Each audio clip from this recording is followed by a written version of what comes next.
Hello, everyone. My name's Andrew Strachan, and I graduated with a degree in English way back in the early 90s, and then got a TEFL certificate with which I managed to get work in Turkey, in Istanbul, where I spent 10 years teaching English as a foreign language, from conversational English all the way up to academic essay writing.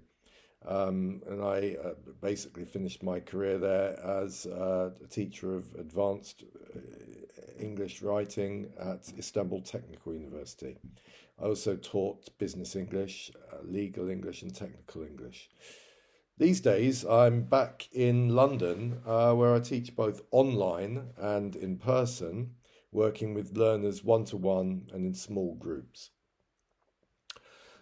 My main focus is clear, confident communication, helping students sound natural, professional, and comfortable in English. As a native speaker, I myself and others may not be aware of some of the difficulties of learning how to pronounce English correctly. So today, in this short example lesson, I want to focus on a topic that combines pronunciation, elocution, and spelling awareness. And it's all about the letter combination EA. Right, it looks innocent enough, but it's one of the most deceptive patterns in English spelling. Sometimes it looks like EE, sometimes it looks like sometimes it's R, and sometimes it's even A, as in great.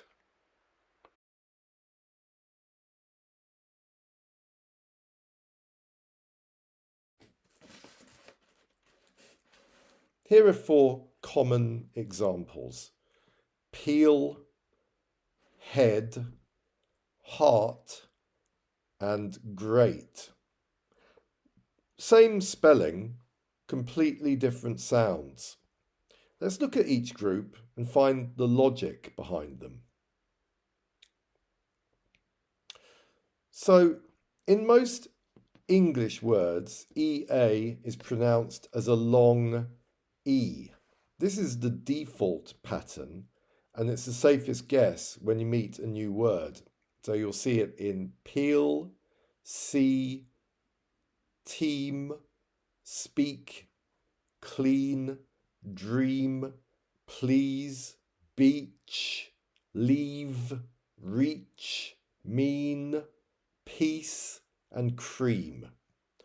Historically, this sound comes from the old Middle English E sound, which shifted upwards in the 15th century. So the rule is, when in doubt, if you're uncertain about how to pronounce EA, go for the long E sound. Then we have the short sound. You'll see this in a lot of short, old Anglo-Saxon words, functional, everyday words we still use constantly, such as head, bread, dead, lead, the metal, read, past tense of the verb to read, spread, thread, meant, ready, steady. These words all resisted that vowel shift in the 15th century, staying closer to their older pronunciation.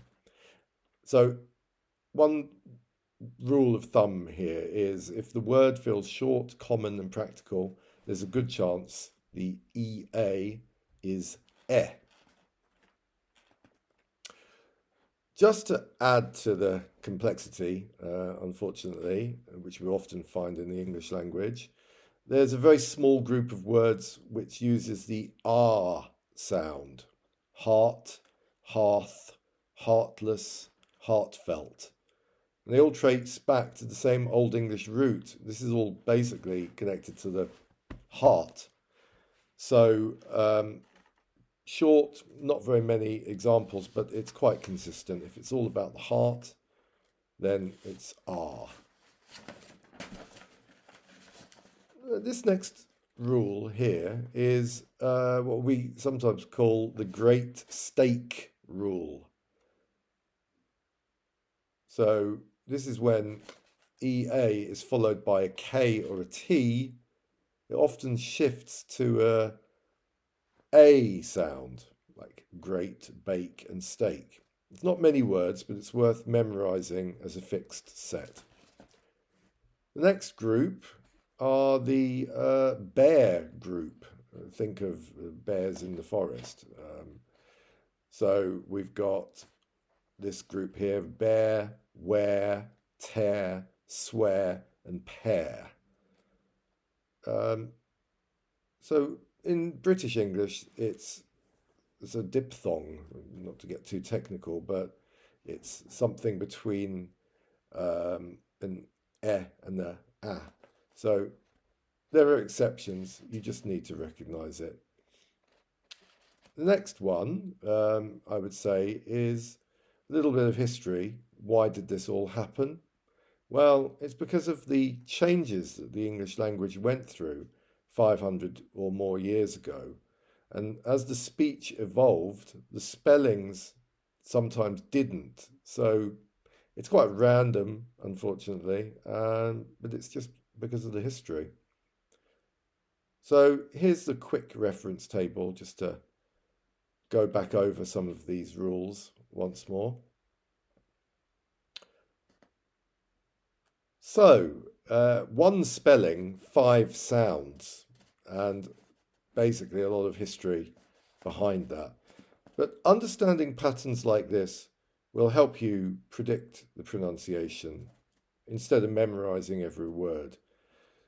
So if you'd like me to explore more lessons on elocution, pronunciation, and advanced English, join me or come to one of my London sessions. And I'm Andrew Strachan, and this was The Many Faces of EA. And thank you for watching. I'll see you in the next lesson.